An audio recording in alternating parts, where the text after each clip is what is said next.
آجے میں آ جائیں بازی کو خیال کرتے ہوئے قریب قریب آگے آ جائیں ایک دو ادھر آ جائیں.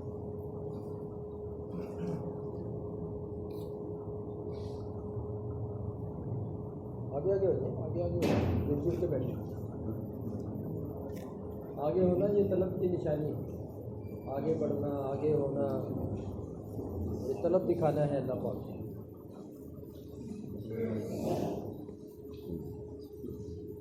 اللهم صل على سيدنا مولانا محمد وعلى آله وصحبه وسلم.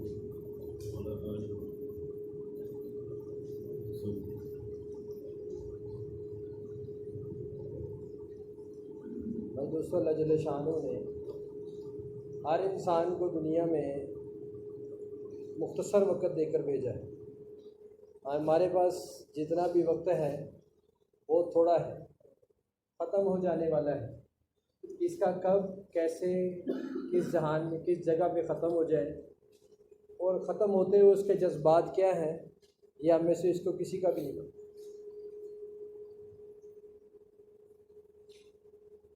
یہ دنیا کی زندگی عارضی زندگی ہے, اصل زندگی مرنے کے بعد کی ہے. یہ جو زندگی ہے یہ اصل میں اللہ جل شانہ نے ہمیں آخرت کی تیاری کے لیے دی ہے. یہ زندگی مختصر ہے, ختم ہو جانے والی ہے. بہت سارے واقعات آدمی کی زندگی میں ہوتے رہتے ہیں. ایک آدمی کی شادی تھی, وہ شادی کی تیاری میں مگن تھا. تو لاہور میں آیا, تھا دوسرے شہر کا, تو لاہور میں آیا, اس نے خرید و فروخت کی, اپنے لیے جو اس نے پسند کیا وہ لے کر چلا گیا. اب ادھر تیاریاں ہو رہی ہیں. ایک دن گھر پہنچا, دوسرے دن تیاری تھی کہ بھی نکاح کے لیے رخصتی کے لیے جانا ہے. اب یہ تیاری کے لیے اس میں بیت الخلاء گیا ہے. یہ آدمی, یہ لڑکا نوجوان بیت الخلاء گیا ہے, تیاری کے لیے گیا ہے کہ میں نہا دھو لوں پھر کپڑے پہنتا ہوں. اچھا ادھر سارے باہر جو ہے یہ بھی تیاری میں لگے ہوئے ہیں, ادھر وہ بھی تیاری کے لیے چلا گیا. 15-20-25 منٹ, آدھا گھنٹہ ہو گیا. تو لوگوں نے, گھر والوں نے کہا کہ بھی دیر ہو رہی ہے جیسے کہتے ہیں لوگ, رات میں دیر ہو رہی ہے. تو وہ اس کو دستک دے رہے ہیں کہ بھی نکلو باہر, اللہ کے بندے اتنا دیر ہو گئی ہے. وہ اب ایک دستک دے رہا ہے, دوسرا دے رہا ہے, تیسرا دے رہا ہے. وہ کہا دیکھو تو صحیح, کھول کیوں نہیں رہا, کیا وجہ ہے. اب دروازہ توڑنے پہ لگے ہوئے. خیر وہ دروازہ ٹوٹا تو اندر دیکھا گرا پڑا ہے, اندر میت پڑی ہے. اچھا اس گھر میں ابھی خوشی کا سما تھا کہ لینے جا رہے ہیں, وہ بھی بیچارہ خرید و فروخت کر کے آیا ہے, مگر موت. کسی کو بھی نہیں پتا کہ ہمارے ساتھ, میرے ساتھ کیا ہونے والا ہے. میں جن سے بڑی محبت کرتا ہوں نا, انہوں نے میرے اوپر مٹی ڈالنی ہے. ہاں, یہ جن کے لیے ہمیں ہل نہیں نہ رہے, کہنے سے روزہ لگا لو, چلا لگا لو, سال لگا لو, انہی کا خیال آتا ہے نا. انہوں نے مٹی ڈالنی ہے. تو ایک اور ہمارے محلے میں صبح عید کی نماز تھی, یعنی عید کی نماز پڑھنے کے لیے ہم جا رہے تھے. عید گاہ جو ہے یہ گراؤنڈ پارک میں ہم نماز پڑھنے کے لیے جا رہے ہیں.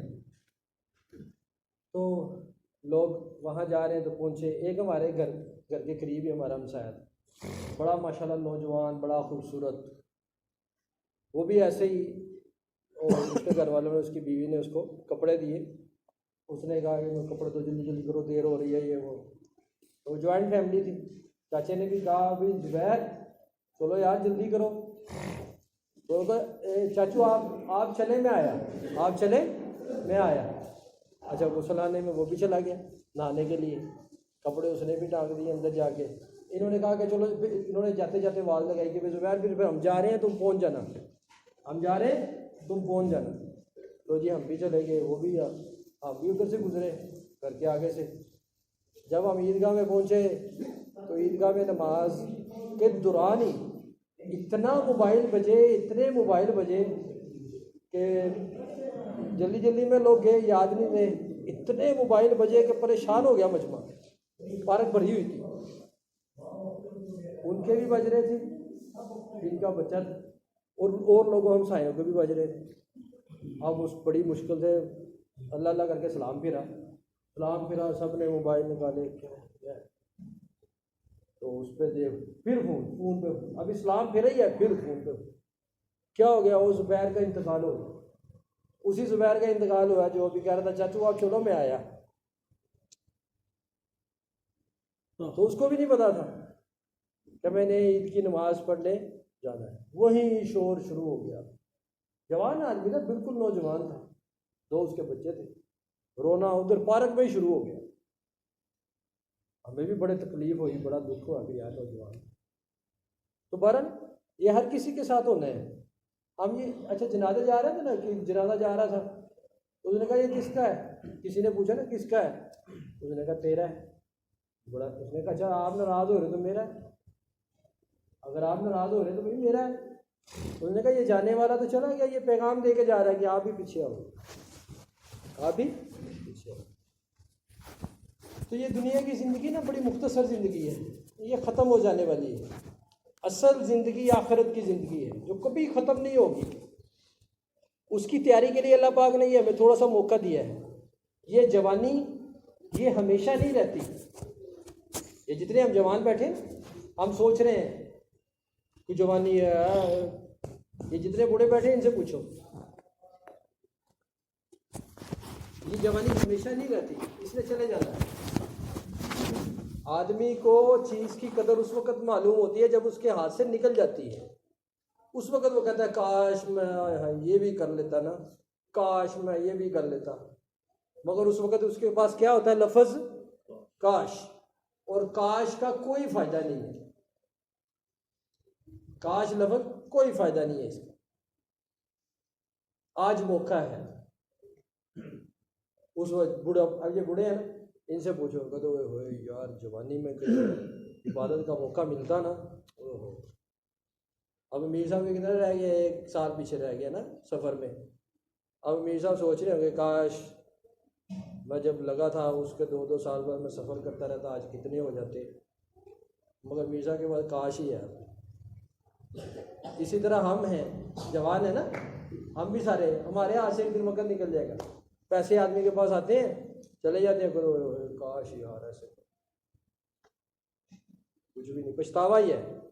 اسی طرح آدمی مر کے اللہ کے سامنے کھڑا ہو, وہاں جب یہ دیکھے گا نا اپنی آنکھوں سے اگلے حالات, کاش میں ایسا کر جاتا. اے اللہ تو اب موقع دے دے, اے اللہ تو اب موقع دے دے, میں واپس جاؤں گا, پلک جھپکنے کے برابر بھی تیری نافرمانی نہیں کروں گا. اب میں نے دیکھ لیا ہے, سن لیا, اب میں سمجھ گیا ہوں. مگر وہاں اعلان ہوگا کہ جو آیا ہے کبھی واپس نہیں گیا. یہ موقع ہے, یہ وقت. مفتی صاحب فرمانے لگے کہ اس وقت میں آدمی سبحان اللہ کہے, جنت میں ایک درخت لگتا ہے, اتنا بڑا درخت لگتا ہے کہ 100 سال کا عربی نسل کا گھوڑا اس کے گرد چکر لگائے, اس کے گرد چکر لگائے, چکر پورا نہیں ہوتا. اس وقت اس کی قیمت ہے. انہوں نے کہا آدمی مر جائے نا, مرنے کے بعد اگر اللہ بعض لوگوں کو اس کے ذوق پر اگر کسی کو مل بھی جائے کہ اللہ میں نے قبر میں اللہ قرآن پڑھنا ہے، اللہ میں نے نماز پڑھنی ہے، انہوں نے کہا ایک نیکی نہیں ملے گی۔ قبر میں چلا جائے اور وہاں قرآن کھول لے، اللہ اس کو موقع دے دے، وہاں قرآن پڑھتا رہے قیامت تک، وہاں نماز پڑھتا رہے قیامت تک، اس کو ایک بھی نیکی نہیں ملے گی، اس پڑھنے کی ایک بھی نیکی ملے گی، یہاں ملے گی۔ یہ جو میدان ہے نا جس میں ہم دوڑ رہے ہیں، اس میں ملے گی، اس میں اللہ کے راستے میں نکل کر سبحان اللہ کہو گے 49 کروڑ، اللہ کے راستے میں مل کر نماز پڑھو گے 49 کروڑ، اللہ کے راستے میں 1 روپیہ لگاؤ گے لاکھوں صدقہ کرنے کا اجر اس وقت قیمت لگے گی، وہاں کچھ نہیں ہوگا۔ تو یہ موقع ہے، یہاں ہم نے اللہ کو راضی کرنا ہے۔ کہتے ہیں جسے اللہ مل گیا اسے سب کچھ مل گیا، جسے اللہ ہی نہیں ملا سب سے فقیر آدمی ہے، کہ جس کو اللہ کا ہی نہیں پتا۔ آج ہمارا حال بھی نا معاف کرنا یہی ہے، کوئی آدمی کسی کا یار مثال کے طور پر کوئی وزیر اعظم کو جانتے ہو، نام ان کا کیا لینا ہے، وزیر اعظم کو جانتے ہو، کہتا ہاں جی جانتے ہیں، کہتا یار میرا کام کروا دو، یہ چھوٹا سا کام ہے کروا دینا۔ وہ کہتا جانتا تو ہوں مگر اتنا نہیں جانتا، مگر اتنا نہیں جانتا۔ ہمارا اللہ معاف کرے، ہمارا حال بھی نا اللہ کے ساتھ یہی ہے، تو اللہ کو اللہ جی اللہ ہے، اللہ تو کہتا یار اللہ سے کام ہی کروا دینا، چپ کر جاتا ہے۔ کیا کرتے ہیں؟ میرے میں اور صحابہ میں فرق کیا تھا؟ ایک صحابی ہے زبیر رضی اللہ تعالیٰ عنہ، ایک کہیں کسی کا مسئلہ آ گیا، کسی کا مسئلہ آ گیا، انہوں نے نا آگے سے کیا کہا، انہوں نے کہا جا کے نا اللہ سے میرا نام لینا۔ کس سے لینا؟ کس سے؟ اللہ سے، بادشاہوں کے بادشاہ سے کہنا اے زبیر کے مولا میرا یہ کام ہے کرنا ہے۔ میں اور آپ کہہ سکتے ہیں؟ ان کے ساتھ اللہ تھے، کیا تھا؟ اللہ کے نبی صلی اللہ علیہ وسلم نے ایسی محنت کی تھی کہ اللہ ان کے دل میں تھا، اللہ ان کے ہر وقت ساتھ تھا۔ ہمارے ساتھ کیا ہے؟ مخلوق، ہم سارے متاثر ہیں مخلوق سے، چیزوں سے، حالات سے۔ اللہ کے نبی صلی اللہ علیہ وسلم نے اللہ کی محنت کی، اللہ کو دل کے اندر اتارا، اللہ ان کے ساتھ تھا، ساری دنیا ان کا کچھ نہیں بگاڑ سکی، ساری دنیا ان کا کچھ بھی نہیں بگاڑ سکی، کوئی مخلوق ان کے سامنے رکی نہیں، ٹھہری نہیں، جم نہیں سکی کوئی مخلوق صحابہ کے سامنے۔ اور صحابہ سادے تھے، سادگی تھی ان کے پاس، اللہ ان کے ساتھ تھا۔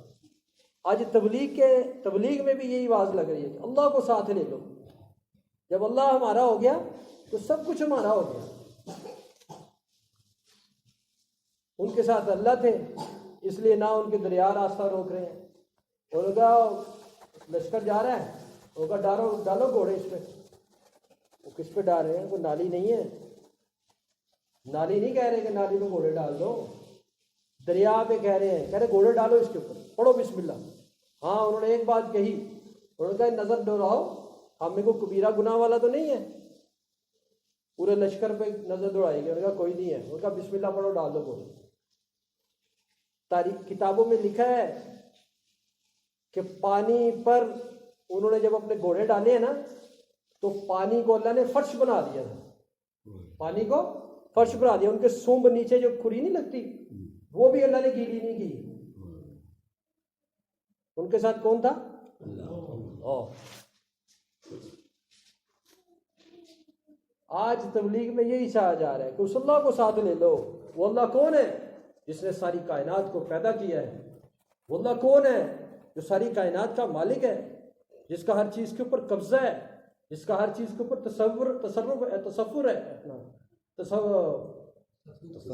تصرف ہے۔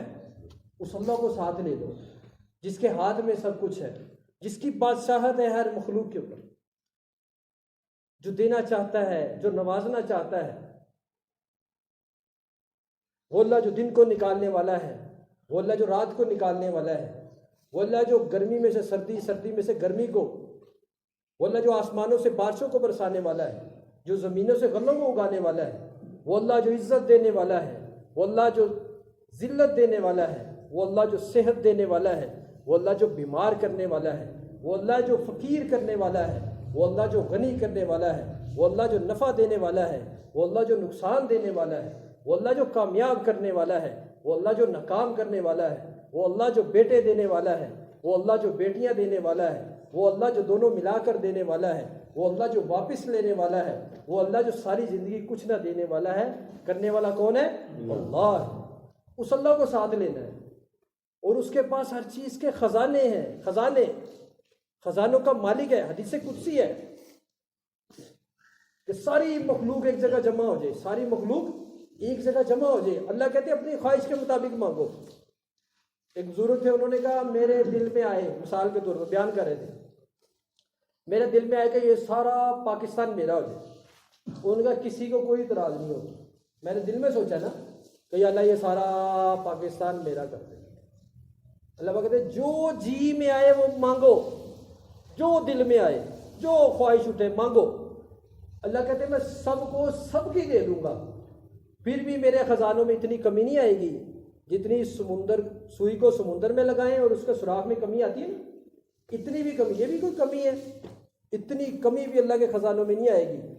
اللہ کے پاس محدود خزانے اور قدرت کا مالک ہے، طاقت کا مالک ہے۔ اس لیے صحابہ کہتے تھے ہم آئے نہیں ہیں، ہم آئے نہیں ہیں، اللہ نے بھیجا ہے۔ ان کو پتا اللہ ہمارے ساتھ ہے۔ پھر وہ کہتے تھے اچھا کیا کریں؟ ان کا اللہ سے طے کروا کے آئے۔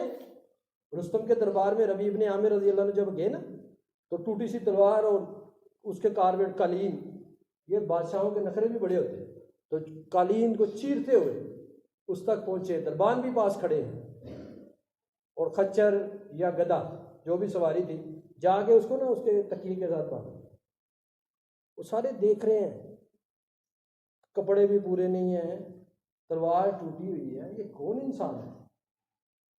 اب وہ رستم وہ بھی کھڑا ہے، وہ دیکھ رہا ہے، وہ کہتا کون ہو؟ کہاں سے آئے؟ انہوں نے کہا آئے نہیں، اللہ نے بھیجا ہے۔ کیوں؟ انہوں نے کہا اللہ نے تمہاری طرف مبعوث کیا ہے۔ اچھا کیا کام ہے؟ انہوں نے کہا لوگوں کو لوگوں کی بندگی سے نکال کر ایک رب العباد کی بندگی میں لانا چاہتے ہیں، دنیا کی تنگی سے نکال کر آخرت کی وسعتوں میں لانا چاہتے ہیں۔ انہوں نے کہا کلمہ پڑھ لو، تم ہمارے بھائی ہو۔ اس نے کہا اچھا نہیں پڑھتے۔ اس نے کہا بھی تیار ہو جاؤ۔ انہوں نے کہا کس لیے؟ انہوں نے کہا جنگ کے لیے۔ انہوں نے کہا اچھا۔ انہوں نے کہا فیصلہ ہم کروا کے آئے ہیں۔ ربیع بن عامر رضی اللہ عنہ کہا فیصلہ کروا کے آئے ہیں، ہم طے کروا کے آئے ہیں، فتح ہماری ہی ہوگی۔ اب اتنے بڑے دربار میں اچھا انہوں نے کہا 3 دن کی مہلت ہے، یا تو مان لو تم ہمارے بھائی ہو، مسلمان یہ سب کچھ تمہارا ہی ہے۔ صحابہ دنیا کے لیے نہیں لڑتے تھے، صحابہ دنیا کے لیے نہیں لڑتے تھے، انہوں نے کہا یہ سارا تمہارا ہی ہے، تم ہمارے بھائی ہو، بس کلمہ پڑھ لو۔ انہوں نے کہا نہیں پڑھتے۔ اگر نہیں پڑھتے تو دوسرا ہے کہ بھی جزیہ دو۔ آج الٹ ہو گیا نا، ادھر مسلمان کیا کہتے تھے؟ کماؤ گے تم کھائیں گے ہم، کماؤ گے تم کھائیں گے ہم۔ آج کیا ہوا ہے؟ میرے نہ ہونے کی وجہ سے یہ جتنا ہم کما رہے ہیں نا سارا ادھر ہی جا رہا ہے، یہ ان کے پاس جا رہا ہے سارا۔ وہ لگا اچھا تیسرا کام، انہوں نے کہا نہیں تو پھر یہ تلوار، انہوں نے کہا یہی فیصلہ کرے گی، آ جانا میدان لگ جائے گا۔ اچھا وہ چلے گئے۔ تو بعد میں اس نے کہا اس کے دماغ میں کیا انسان، تو اس نے کہا کہ یہ اکیلا نہیں تھا، تم نے اس کی بات نہیں سنی، یہ اس کے ساتھ ان کی طاقت تھی۔ تو آج بھی تبلیغ سے یہی چاہا جا رہا ہے کہ اس اللہ کو ساتھ لیں۔ اس کے لیے کہا جاتا ہے کہ اللہ کے راستے میں نکلیں گے تو اللہ ساتھ ہو جائے گا۔ اور نبی پاک صلی اللہ علیہ وسلم کے تابع دار تھے صحابہ کیا تھے؟ نبی پاک صلی اللہ علیہ وسلم کے تابع دار تھے۔ سنت کے خلاف تو ان سے کوئی کام ہوتا ہی نہیں تھا۔ سنت زندگی تھی، 100% سنت زندگی تھی۔ رسم و رواج، قوم، قبیلے سے وہ ختم، ان کا کسی سے کوئی لینا دینا نہیں تھا، بس نبی پاک صلی اللہ علیہ وسلم کی سنت کو دیکھتے تھے۔ غلام تھے تو نبی پاک کے غلام تھے اور کسی چیز کے غلام نہیں تھے. یہ ان کے اندر دوسری صفت تھی. اللہ کو ساتھ لیتے تھے اور اللہ کا ذریعہ اور ضابطہ کیا ہے؟ نبی پاک صلی اللہ علیہ وسلم کی تابعداری. اب اس کو لے کر وہ ساری دنیا میں پھرے ہیں، اس کو لے کر وہ ساری دنیا میں پھرے ہیں. اب جب اس پہ پھرے ہیں تو اللہ نے سارا نظام بدلا ہے، ان کے حق میں گیا ہے سارا نظام. جب انہوں نے دین کی محنت کو کیا ہے، اللہ نے ساری دنیا کا ان کو امام بنایا ہے. کھانے کے لیے نا روٹی نہیں ہوتی تھی، پہننے کے لیے کپڑے نہیں ہوتے تھے ان کے پاس، مگر بڑی بڑی طاقتیں ان سے ڈرتی تھی. کیوں ڈرتی تھی؟ کہ جان کو ہتھیلی پر لے کر پھرتے تھے، اللہ کے نام پر لگانا اپنی سعادت سمجھتے تھے. ہم تو مرد ہیں نا، مرد. وہ صحابہ کی عورتیں ہمارے سے بھی کہیں اوپر تھی. خنسہ رضی اللہ عنہ کا واقعہ پڑھتے ہیں آپ؟ 4 بچے تھے ان کے، اور ماں اپنے بچوں سے کہہ رہی ہے کہ میں نے تمہیں اس لیے دودھ نہیں پلایا کہ تم یہ کرو، میں نے تمہیں اس لیے دودھ پلایا کہ جب موقع آئے تو اپنی جان پیش کرو، شہید ہونے کے لیے تمہیں دودھ پلایا ہے. 4 بیٹے ہیں اس کے اور کوئی نہیں ہے، وہ چاروں کو کہہ رہی ہے. صبح جنگ ہوئی، باری باری سارے شہید ہو گئے. انہوں نے اللہ تیرا شکر ہے. وہ کیا عورت تھی یار. انہوں نے کہا اللہ تیرا شکر ہے کہ میں بھی جنت میں شہیدوں کی ماں کہلاؤں گی. اعلان ہوا قصبے میں جانے کے لیے، لشکر میں کبھی جمع کرو، تو ایک عورت اپنا چھوٹا سا بچہ لے کر آ گئی. اب تو مرد ہے نا، ان کی صحابہ کی عورتیں کتنی دیر دیں، ایک چھوٹا سا بچہ لے کر آ گئی. ان کا یا رسول اللہ میرے پاس اور تو کچھ ہے نہیں. اچھا کیا کریں؟ یہ بچہ ہے، اس کو لے لیں، یہ کسی مجاہد کو دے دیجیے گا، ڈھال بن جائے گا. تو تلوار آئی تو اس کو آگے کر دیجیے. اللہ کے نبی صلی اللہ علیہ وسلم خوش ہوئے اور بچے کو دعاؤں دیتے ہوئے ماں کو واپس. یہ وہاں ان کی عورتیں تھیں.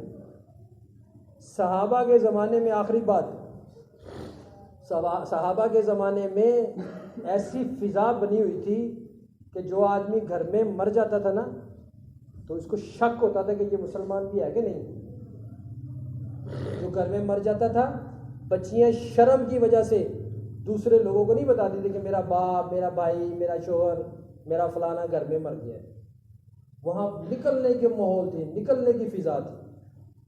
کوئی کہیں کوئی کہیں. اب بچیاں کیا، دوسری میری سہیلیاں کیا کہیں گی کہ ہمارا تو عہد میں، ہمارا تو بدر میں، حنین میں، قادسیہ میں، پتہ نہیں کہاں کہاں شہید ہو گئے، اور تمہارا باپ گھر میں مر گیا.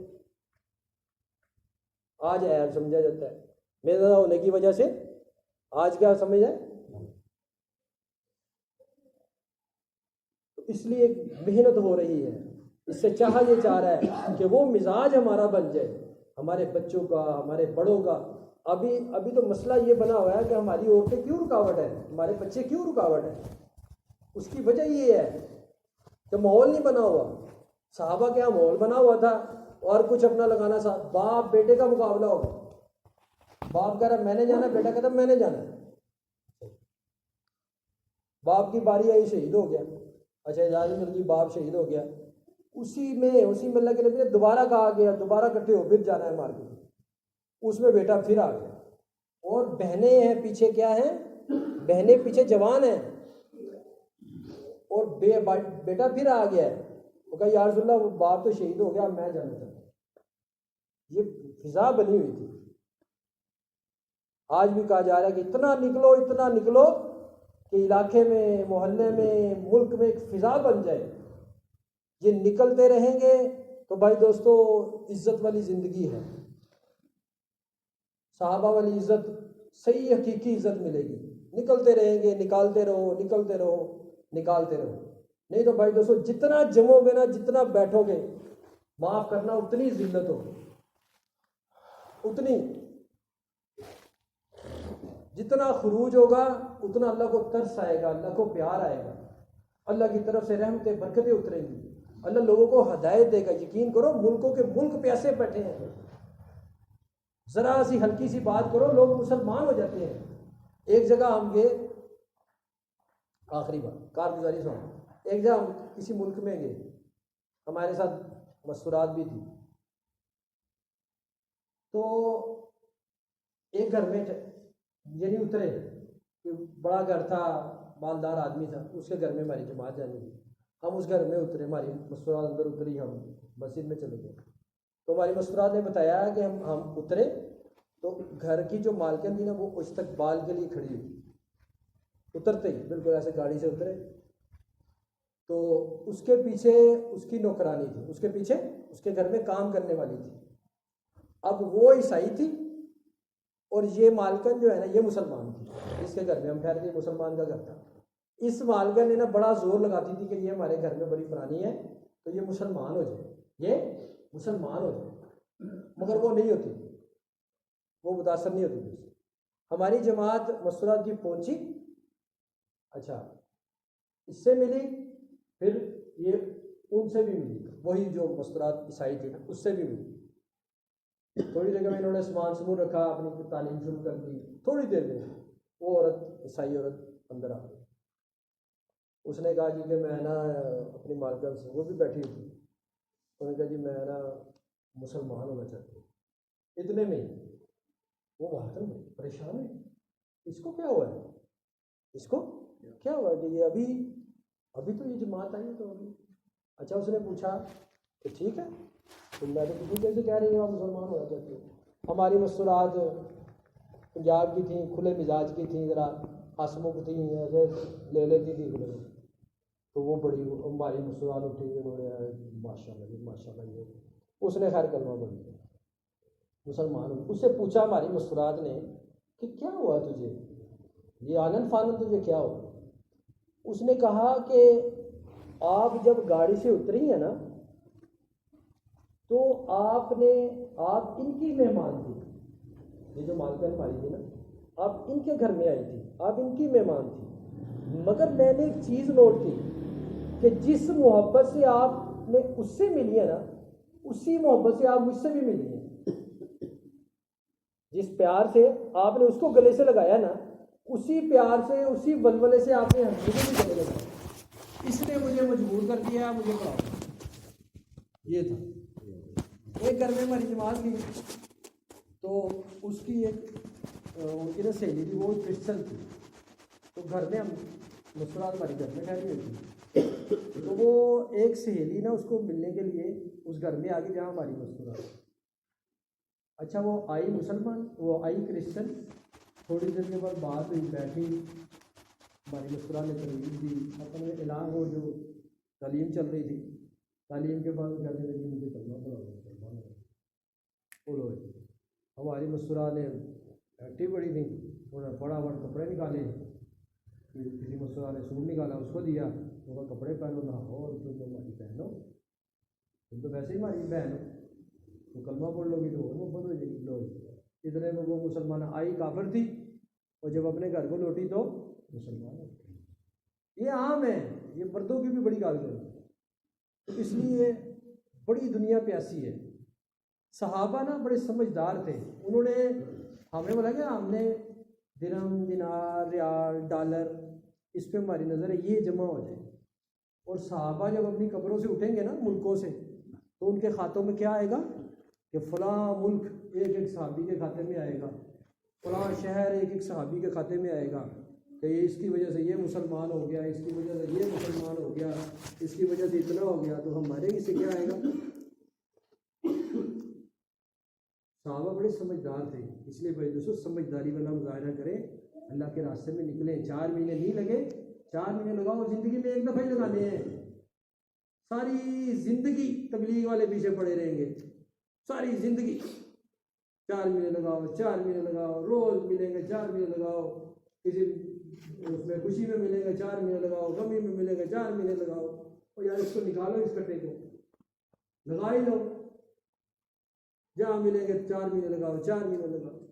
تو 4 مہینے زندگی میں ایک دفعہ لگانے ہیں. تو اس کے لیے فرماؤ بھائی, تو 4 مہینے کے لیے پورے 4 مہینے کے لیے تیار ہے وہ غلط فرما دیں جی بھائی. اور باقی ملکوں کے ارادے بھی آ سکتے ہیں.